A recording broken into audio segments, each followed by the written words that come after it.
Ce matin, jeudi 12 mars, on fait le point sur la propagation du nouveau coronavirus Covid-19. À ce jour, 124 101 cas de contamination ont été recensés dans 113 pays. 4 566 personnes sont décédées.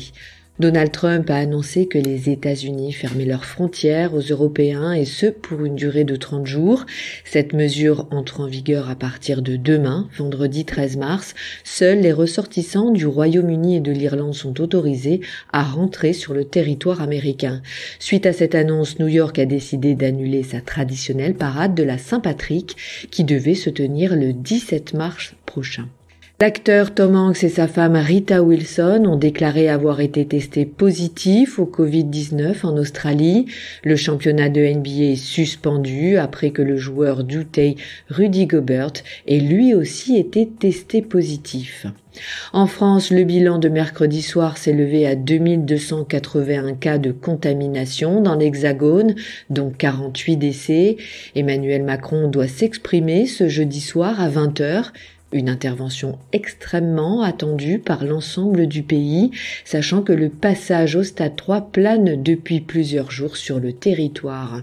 La ministre du Travail a indiqué ce 12 mars que 3600 entreprises et 60 000 salariés étaient concernés par le chômage technique. Le préfet de Corse, lui, a annoncé hier la fermeture de toutes les écoles de l'île jusqu'au 30 mars et a interdit les rassemblements de plus de 50 personnes. Mesures drastiques en Italie aussi, deuxième pays le plus touché au monde. Le pays a atteint hier le nombre de 10 149 cas d'infection avec 977 morts. Giuseppe Conte a annoncé que seuls les commerces alimentaires et les pharmacies resteront ouverts. Tous les autres doivent être fermés. Pour finir, et pour la première fois, l'OMS a qualifié de pandémie l'épidémie du nouveau coronavirus Covid-19. L'Organisation mondiale de la santé se dit profondément préoccupée, je cite, par les niveaux alarmants de propagation et les niveaux alarmants d'inaction dans le monde.